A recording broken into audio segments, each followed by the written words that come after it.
दोस्तों, होली हिंदू धर्म का दूसरा सबसे प्राचीन लोकप्रिय त्योहार है, जिसे बसंत ऋतु की फाल्गुन पूर्णिमा को मनाया जाता है। होली को सिर्फ रंगों का नहीं बल्कि बुराई पर अच्छाई की जीत और प्रेम के प्रतीक के रूप में भी मनाया जाता है। और जब बात प्रेम की हो और राधा कृष्ण की बात ना हो, ऐसा हो ही नहीं सकता। इसलिए श्री कृष्ण के पावन धाम मथुरा और वृंदावन के ब्रज में होली का त्योहार 40 दिनों तक मनाया जाता है, जिसमें देश विदेश से लाखों श्रद्धालु श्री कृष्ण की आराधना में लीन होकर होली मनाते हैं।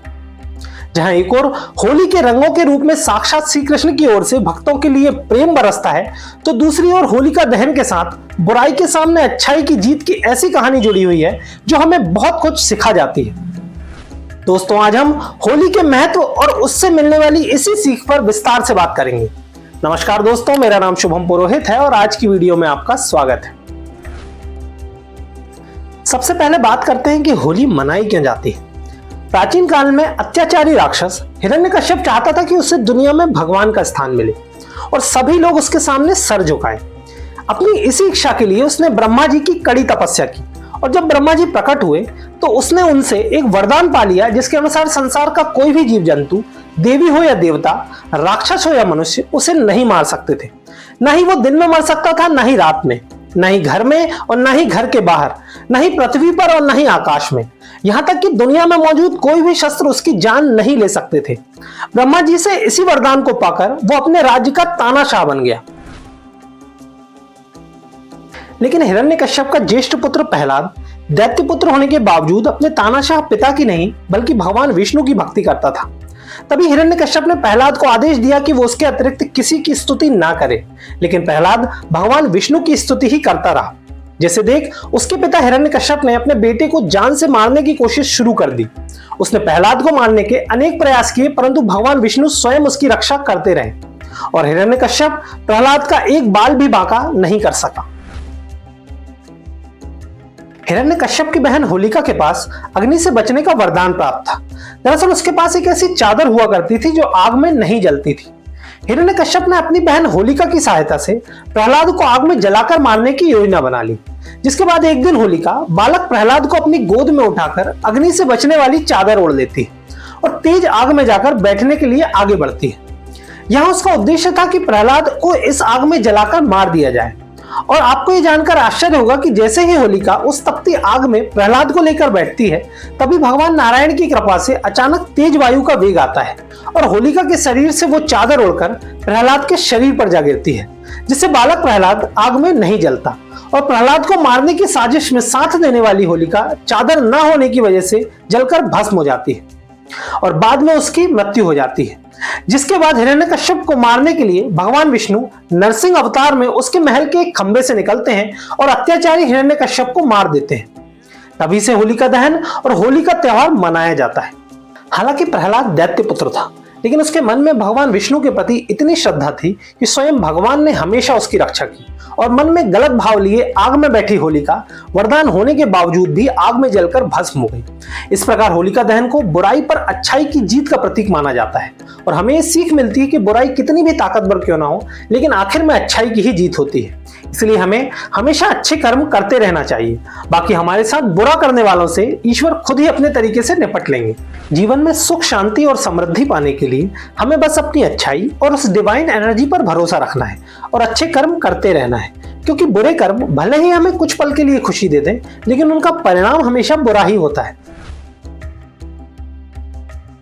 दोस्तों, होली हमें हमारे धर्म और उनसे जुड़ी कथाओं के करीब ले जाती है, जिनमें से सबसे पहली कथा है होलिका दहन यानी बुराई पर अच्छाई की जीत की कथा, जिसके बारे में हमने शुरुआत में ही बात की है।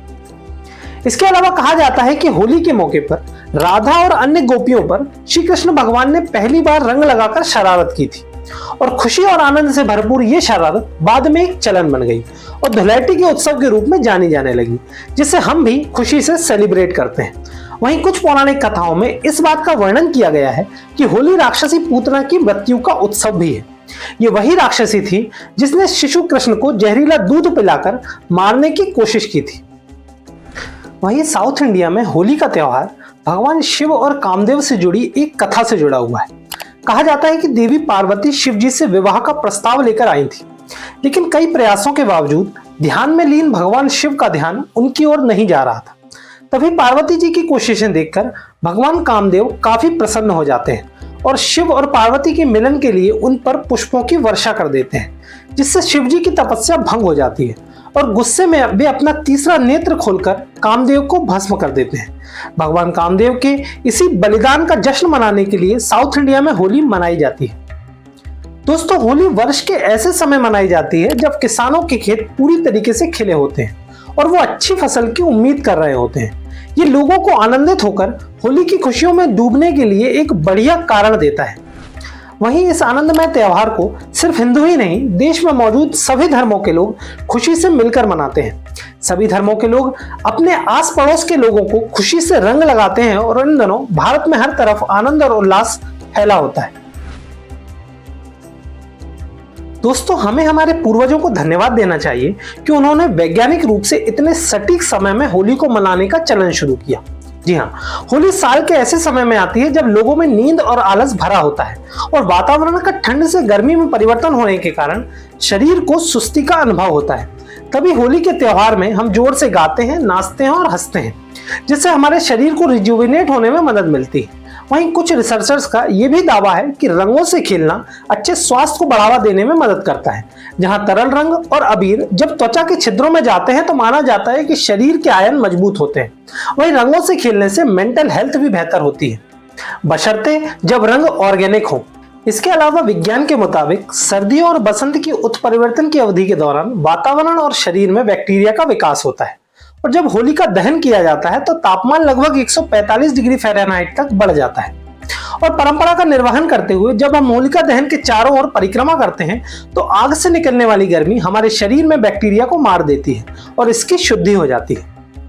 तो दोस्तों, अगर आपको होली के पावन त्योहार से जुड़ी ये जानकारी पसंद आई है तो इस वीडियो को लाइक करें, शेयर करें और हाँ, चैनल को सब्सक्राइब करें। धन्यवाद।